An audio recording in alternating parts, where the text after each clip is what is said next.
যে এই ট্রানজিশনে যেমন ধরেন যে এই যে এনসিপির যে নেতারা, হ্যাঁ, ওরা অনেক ভালো কাজ করেছে, অনেক জিনিসে আমি সমালোচনা করেছি, কিন্তু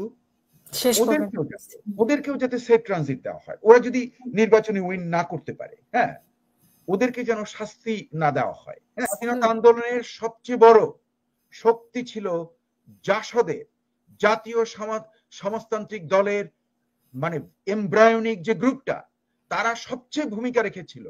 লক্ষ্য করে দেখুন তাদের কে কোথায় গেছে, তাদের কার মৃত্যুদণ্ড হয়েছে, তারা কারা রক্ষীবাহিনীর হাতে মৃত্যু ঘটেছে, এই ইতিহাস আমাদের জানা। কাজে এই জন্য আমি বলছি যে বর্তমানে ডেমোক্রেটিক ট্রানজিশনে এমন একটা ব্যবস্থা থাকা উচিত যাতে যারা নেতৃত্ব দিয়েছিল কিংবা জড়িত ছিল তাদের যেন কোনো ক্ষতি কেউ না করতে পারে। আমি মনে করি যে মেজর আখতারুজ্জামানের যে at least I will take one component from his speech, উনি বলছেন ডিসেম্বরের মধ্যে নির্বাচন হয়ে যাওয়াটা মঙ্গল। এটা আমার যা মনে হয় যে that is the summary of his all kind of different arguments. আমি তার সব আর্গুমেন্টের সঙ্গে আমি একমত নই, কিন্তু ডিসেম্বরের মধ্যে যদি নির্বাচনটা হতো তাহলে ট্রানজিশনটা, আমার দৃষ্টি হলো যে ট্রানজিশনটা, হ্যাঁ, ডেমোক্রেটিক ট্রানজিশন, এবং সেই ডেমোক্রেটিক ট্রানজিশনে অনেক কিন্তু ভুল ত্রুটিও হবে। কারণ আমরা মানুষ, কিন্তু যে আমরা যদি নিজকে ভাবি যে আমরা ফেরেশতা, আমরা সবকিছু পারফেক্ট করব, তা কিন্তু কখনোই হবে না। আমাদের মধ্যে ভুল ত্রুটি থাকবে। এই ট্রায়াল অ্যান্ড এররের মাধ্যমেই কিন্তু একটা সমাজের অগ্রগতি ঘটে। এখন যদি এই trial and error, a transition towards the democracy, if it could be started in December, possibly that would be better than February. কিন্তু যদি ওটা সম্ভব না হয় তাহলে to keep a patience to start in February, এই 6 উইকের জন্য আমার যেন মনে হয় না যে একদম চারিদিক উল্টে যাবে। হ্যাঁ, তবে একটা কম্পোনেন্ট যেটা মেজর আখতারুজ্জামানের কথার ভেতর থেকে আমি সেন্স করার চেষ্টা করছি, যে উনি যেহেতু সামরিক বাহিনীর প্রাক্তন অফিসার, ওনার সঙ্গে হয়তো সামরিক বাহিনীর একটা রিলেশনশিপ বর্তমানেও থাকতে পারে, সেটাকে আমি উড়িয়ে দেব না, এবং সেটাই কিন্তু উনি ইঙ্গিত দিয়েছেন হাশমি ভাইয়ের প্রশ্নের উত্তর দিতে গিয়ে, যে ওনার কিছু খবর আছে। সেই খবর যদি হয় সামরিক বাহিনীকে কেন্দ্র করে, বর্তমানের যারা চাচ্ছে ডিসেম্বরে নির্বাচনটা হয়ে যাক, হ্যাঁ, এবং সেটা যদি ফেব্রুয়ারিতে চলে যায়, তাহলে সামরিক বাহিনীর যে সিনিয়র অফিসার তাদের হয়তো একটু মন খারাপও হতে পারে, হ্যাঁ, যে আমরা চাইলাম যেটা সেটা হলো না। কিন্তু আমি যে সামরিক বাহিনীর প্রধানের যে বিভিন্ন জেস্টার দেখছি, কথা দেখছি, তাতে যেন আমার মনে হচ্ছে যে ডিসেম্বরে না হয়ে যদি এটা ফেব্রুয়ারিতেও হয়, তাহলে ওনারা যে একদম বেঁকে বসবেন আমার মনে হয় না।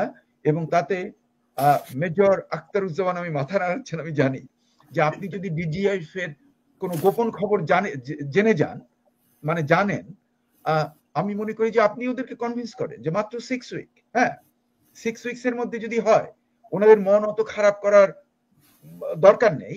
হ্যাঁ, একটা যদি ওভারঅল সবার জন্য মঙ্গল হয়, হ্যাঁ। এবং আমি আরো বলবো যে এই ট্রানজিশনে যেমন ধরেন যে এই যে এনসিপির যে নেতারা, হ্যাঁ, ওরা অনেক ভালো কাজ করেছে, অনেক জিনিসে আমি সমালোচনা করেছি, কিন্তু ওদেরকেও যাতে সেফ ট্রানজিট দেওয়া হয়। ওরা যদি নির্বাচনে উইন না করতে পারে, হ্যাঁ, ওদেরকে যেন শাস্তি না দেওয়া হয়, হ্যাঁ, কারণ এরা তরুণ। এই ধরনের শাস্তি দিবে কেন? তাদের ছেলে শাস্তি দিবেন কেন? আমাদের ছেলে, আমাদের ছেলে না না, কিন্তু you can't wipe it out, কারণ কেউ যদি প্রশ্ন ওঠে না, আমরা প্রশ্ন ওঠে না, ছেলেদের গায়ে হাত তুলতে কাউকে দেব না। বি ভেরি ক্লিয়ার, এই ছেলেদের গায়ে হাত কাউকে দেব না, কাউকে দেব না। না না, আমি বুঝতে পেরেছি, ওরা আমাদের বীর। আমি সরি, আমি ইন্টারাপ্ট করার জন্য। ওরা আমাদের বীর, ওরা যা করেছে ইতিহাস মনে রাখবে। এদের প্রতি কোনো রকম অবজ্ঞা দেখানো সুযোগ নেই। ওনাকে শেষ করতে দেন, ওনাকে শেষ করতে দেন প্লিজ। হ্যাঁ, উনি হয়তো ভুলে বলে ফেলছে। হ্যাঁ, ওদেরকে কেন শাস্তি দিবে? ওরা কি অপরাধ করেছে? এই কারণেই আমি বলছি শেষ করবেন প্লিজ। আমরা আলোচনা বাড়াতে চাচ্ছি না। বাংলাদেশে বিভিন্ন মতের লোক আছে, বিভিন্ন মতাবলম্বী লোক আছে, বিচিত্র ধারণা আছে। হ্যাঁ, কাজী কেউ যদি চেষ্টা করে যে ওদেরকে মানে সেটাও নিশ্চিত করতে হবে সরকারকে সেফ এক্সিট প্লাস এনসিপি, আমার মনে হয় যে যদি সুন্দর একটা ডেমোক্রেটিক ট্রানজিশন হয় তাহলে কিন্তু যারা এই বিপ্লবের সঙ্গে অভ্যুত্থানের সঙ্গে জড়িত সবাইকে যেন একটা সেফ ট্রানজিট দেওয়া হয়। এটাই আমার শব্দ হচ্ছে এই সেফ ট্রানজিট না, বাংলাদেশে এমন কোন সরকার আসতে পারবে না যারা এনসিপির বিরুদ্ধে কথা বলবে না। এটা কিন্তু আপনি কি এনসিপির ছেলেদেরকে it is there right, it is there right. এখন কালকে আপনার তাজ হাসমিকে বলবেন এসকেপ রোড, আপনি আসেন না, হবে না। ইট ইজ देयर কন্ট্রিবিউশন, আজকের বাংলাদেশ তাদের কন্ট্রিবিউশন, এটা অনার সম্মানের সঙ্গে মনে রাখতে হবে, এটা ম্যান্ডেটরি। যাতে আমি কিছু বলবো না, আমি কিছু বলবো না স্যার, আমি কিছু বলবো না, আমরা এমন কিছু বলার দরকার নেই যেগুলো অনেক ধন্যবাদ আপনাদের তিনজনকে। ধন্যবাদ।